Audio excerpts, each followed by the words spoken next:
Hello बच्चों, let's see this question. The question says, calculate the standard free energy of the reaction that is 27 degree centigrade for the combustion of methane. यहाँ पर combustion reaction दी गई है और हमें delta HF not और delta S not के values दिए गए हैं, CH4 के, O2 के और CO2 एंड H2O के.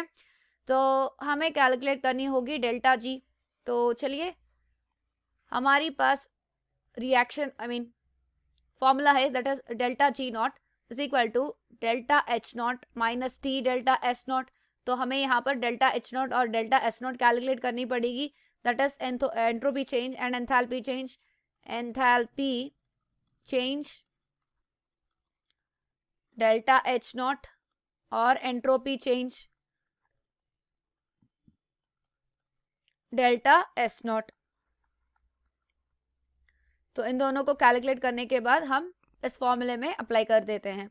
तो यहाँ पर डेल्टा H नॉट की वैल्यू आएगी that is 393.5 plus 2 that is sum of products 2 into minus 286 minus sum of reactant that is minus 74.5 क्योंकि ऑक्सीजन 0 दी गई यहाँ पर.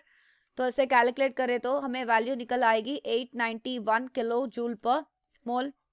अगर एंट्रोपी कैलकुलेट करें that is sum of products minus sum of reactants. तो यहाँ पर 216 दी गई, 216 plus 2 into 70 minus 186 minus 2 into 205. तो ये दैट इज पर प्रोडक्ट के, ये रिएक्टेंट के. तो हमें मिलेगा इससे 240 kilo joule per mole that is.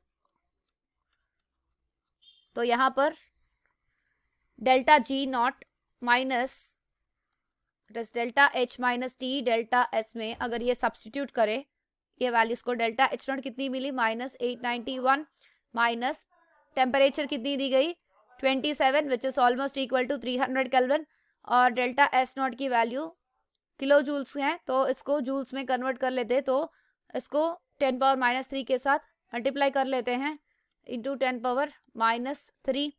तो यहाँ पर माइनस 891 प्लस 73.2 होगी. तो इसकी value approximately minus 819 kilo joules per mole निकल आएगी. तो हमारी ऑप्शन आंसर पहले लिख लेते हैं that is 819 kilo joule per मोल. तो this is the delta G not value that is standard free energy change. तो यहाँ पर देखें option C is the correct answer. I hope you understand it well. All the best.